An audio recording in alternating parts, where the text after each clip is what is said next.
नमस्ते मेरे प्रिय छात्रों। आज हम 18वां जो गद्य है, पहली चूक। चूक यानी गलती या भूल जो पहली बार हुई है वो। इनके लेखक हैं श्रीलाल शुक्ल जो है, उनका जन्म 1925 में और निधन 2011 में। और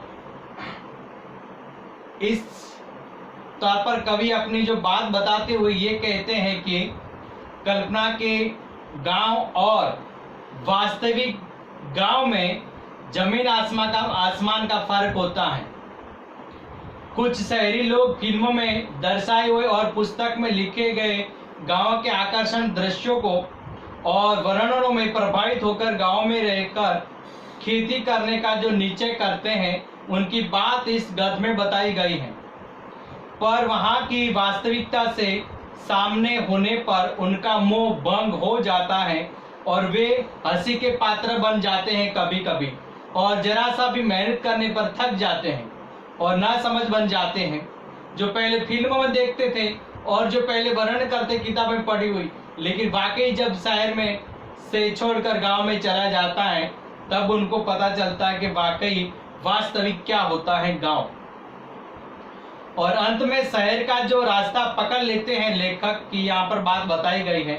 प्रस्तुत रचना के लेखक ने यही बताने का जो प्रयास किया है कि जो हमेशा कल्पना और वास्तविक में बहुत ही फर्क होता है, जमीन आसमान का फर्क होता है। यही बात यहाँ पर बताई है लेखक ने।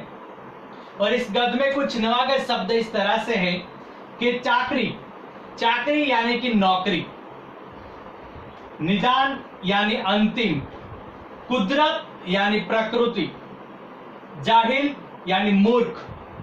फिर पंचभूत, पंचभूत यहाँ पे पंच तत्व माना जाता है, जैसे कि पृथ्वी, जल, वायु, आकाश और आकाश, वायु, अग्नि, जल, पृथ्वी, ये पांच तत्व माने जाते हैं, यानी कि पंचभूत माना जाता है। और हॉर्टिकल्चर यानी उद्यान कृषि, कृषि शास्त्र यानी खेती से संबंधित विज्ञान की बात यहाँ पर बताई गई है। और इस गद्य में लेखक ये कहना चाहते हैं कि इस गद्य में कि मजदूरी में गांव में रहने का जो निर्णय करते हैं, तो लेखक को बीए पास करने के बाद शहर में कोई नौकरी नहीं मिलती है। इतने पढ़े लिखे होने के बाद भी उसे जरा सा भी चाकरी यानी नौकरी उनको मिलती नहीं है। तो वे गांव जाकर खेती करने का जो हमेशा निर्णय करते हैं कि मैं यहाँ पर मुझे कोई नौकरी नहीं मिलती, तो मैं यहाँ पे शहर छोड़कर मैं अपने गांव चला जाता हूँ और वहां जाकर मैं अपनी खेती करूंगा। लेखक के चाचा उन्हें समझाते हैं कि खेती का पैसा उससे नहीं होगा, यानी कि आप जो यहाँ पर खेती करने आए हो, लेकिन आप ठीक तरह से आप कर पाओगे नहीं। यह पढ़े लिखे लोगों का नहीं, यानी कि चाचा कहते हैं कि आप ये पढ़े लिखे का इंसान की ये बात नहीं है। आप जो हमेशा पढ़े लिखे हैं तो हमेशा किताबों में, लेकिन जो रियल खेती करना बहुत ही आसान नहीं है। जाहिल लोगों का मोटा काम है, जाहिल यानी मूर्खों का, यानी जो हमेशा ना समझ, ऐसे लोगों को खेती करना बहुत ही उचित मानी जाती है। पर लेखक उन्हें अपनी बातों से प्रभावित नहीं कर लेते हैं, यानी कि वो हमेशा उनका बात मानते नहीं है, खुद वो अपने प्रभावित पर हमेशा खुद अपनी बात बताते रहते हैं, उनकी बात मानते नहीं है चाचा की। दूसरे दिन लेखक अपने चाचा द्वारा बताए हुए मार्ग से जोते जा रहे थे अपने खेत को देखने जाते हैं, यानी कि जो हमेशा बताने के बाद भी चाचा की बात बताई हुई, लेकिन वो मानते नहीं लेखक। और जो दूसरे दिन वो लेखक उनके चाचा के जो कही हुई बात, उस मार्ग पर वो चल पड़ते हैं और अपने खेत देखने की वो हमेशा कोशिश करके, मैं भी अपने खेतों को देखने की मेरी चाह है, तो उनको देखने जाते हैं लेखक। रास्ते में उन्हें गांवों के बारे में फिल्मों में दिखाई देने वाले दृश्य देखने का नहीं मिलते थे, और जैसे फिल्मों देखते थे, लेकिन ऐसा जो दृश्य देखने के बाद उनको कभी मिला नहीं था जो जिसने फिल्मों में देखा था वो, लेकिन आज रियल में देख रहा है, तो ऐसा दृश्य कभी उसने देखा नहीं था फिल्मों में।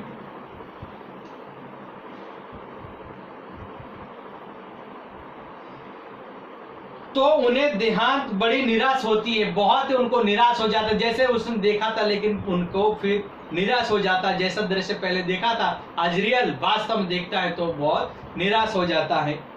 और चाचा द्वारा बताए गए जो चीजों का अंदाजा लगाते हुए लेखक खेत के पास पहुंच जाते हैं, उनको बताते हैं कि आपको इस रास्ते पे आपको जाना है और आपके खेत पर जाना है। उनको बताते हुए उस रास्ते पर चले जाते हैं और वहां पे चाचा ने उन्हें बताया था कि जहां बाजरा खड़ा है वहां पर हमारा खेत है और उनके खेत उनके पास ही रहेगा, और जहां पे बाजरा का जाके खेत रहेगा वहीं उसी समय हमारा खेत रहेगा।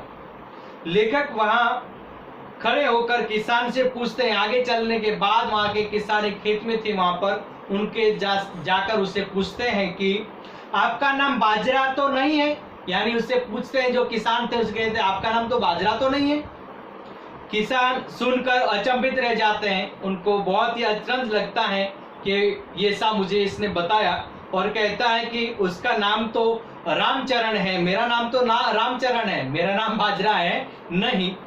और ये सुनते हुए उसे अचरज हो जाता है किसान को, जब वे उससे कहते हैं कि बाजरे के पेड़ के यानी छाया ढूंढ रहे हैं, यानी कि मेरे चाचा ने मुझे बताया कि जहाँ पे बाजरे की यानी छाया है वहां पर मेरा ही खेत है हमारा, तो मैं उसके देखने के लिए आया हूँ। लेकिन जब उसके पास उनके चाचा का खेत है तो वहां उनके जो पेड़ की छां होगी वहां पर मेरे चाचा का खेत है, और चाचा का खेत है वहां। जो उनके अज्ञात पर खिलखिलाहट वो किसान वो हंसने लगता है कि वाकई ये इंसान इतना पढ़ा लिखा तो है लेकिन ना समझ है, ऐसा करके वो किसान जो है हंसने लगता है, यानी कि हंसी के पात्र बन जाते हैं लेखक।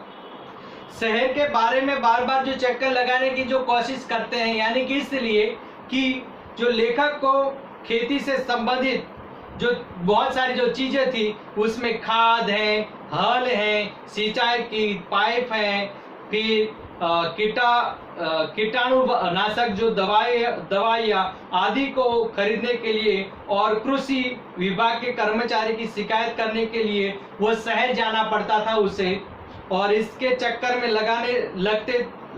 लगे पड़ते हैं लेखक। इन सब से विमुख होकर शहर जाकर वे वहीं से वैज्ञानिक खेती करने के लिए शहर के रास्ता पकड़ लेता है। और इतने सारे चक्कर लगाने के बाद उनको कभी दवाई लानी पड़ती थी, कभी जंतुनाशक दवाई लेनी पड़ती, कभी हल लाना पड़ता था, कभी खाद लाना पड़ता था, और पाइप लाने पड़ते थे, और कभी विभाग जो कृषि विभाग के वहाँ पे हमेशा अपने कंप्लेंट करने के लिए, शिकायत करने के लिए वहाँ पर जाना पड़ता था। ऐसे चक्कर में हमेशा उसने गांव छोड़कर फिर वापस वो शहर में आ जाते हैं, और वैज्ञानिक खेती के करने के लिए वो हमेशा वापस वो शहर में चला आता है।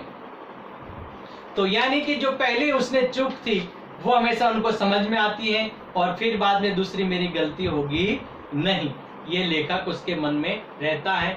और मैंने एक बार गलती की है, फिर अगली बार मैं गलती करूंगा